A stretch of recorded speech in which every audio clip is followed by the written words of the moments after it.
પોરબંદરમાં શ્રી જલારામ સેવા સમિતિ નવા જલારામ મંદિરની સ્થાપના 18/11/2015 બુધવારને જલારામ જયંતિના પાવન દિવસે થઈ હતી. ત્યારના સ્થાપક પ્રમુખ પ્રફુલભાઈ કોટેચા બન્યા હતા. ત્યારબાદ 2022માં પ્રફુલભાઈની અસ્વસ્થ તંદુરસ્તને કારણે નવા ટ્રસ્ટી તરીકે અતુલભાઈ કારિયા, મુકેશભાઈ ખખર અને હિતેશભાઈ ઠકરાર એ તારીખ 4/2/2022ના દિવસથી આ મંદિરની જહેમત ઉઠાવી હતી. આજે આ દિવસને ગૌરવભર્યા 3 વર્ષ પૂર્ણ થયા છે અને ચોથા વર્ષમાં પ્રવેશ થયો છે. આ 3 વર્ષો દરમિયાન મંદિર માત્ર ઈંટ પથ્થરનું માળખું નહીં, પરંતુ ભક્તિના દીપ, સેવાના સંસ્કાર અને શ્રદ્ધાના સંકલ્પનું જીવંત પ્રતીક બની રહ્યું છે.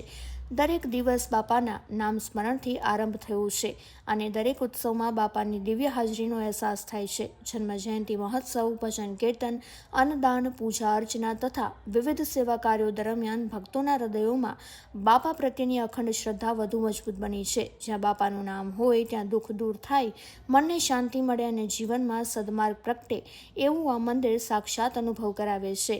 આ પાવન યાત્રામાં જોડાયેલા દરેક સેવાભાવી કાર્યકર્તા, દાતાશ્રી અને ભક્તજનો બાપાના સાધન બની સેવા કરતા રહ્યા છે. તેમની નિષ્ઠા અને સમર્પણથી મંદિરની દીપશિખા સતત પ્રજ્વલિત રહી છે. આવનારા સમયમાં પણ બાપા જલારામ સૌ પર પોતાની કરુણા કૃપા વરસાવતા રહે, મંદિર વધુ સેવા કાર્ય, સદભાવના અને ધર્મ પ્રચારનું કેન્દ્ર બનતું રહે એવી હૃદયથી પ્રાર્થના કરવામાં આવી છે.